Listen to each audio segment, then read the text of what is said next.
Yeah, within single-digit weeks.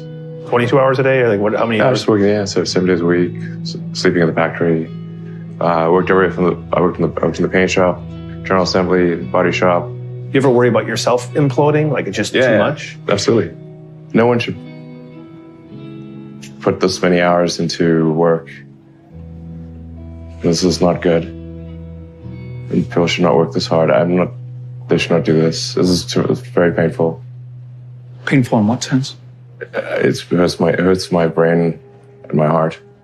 So this is not recommended for anyone. I just did it because if I didn't do it, then good chance Tesla would die.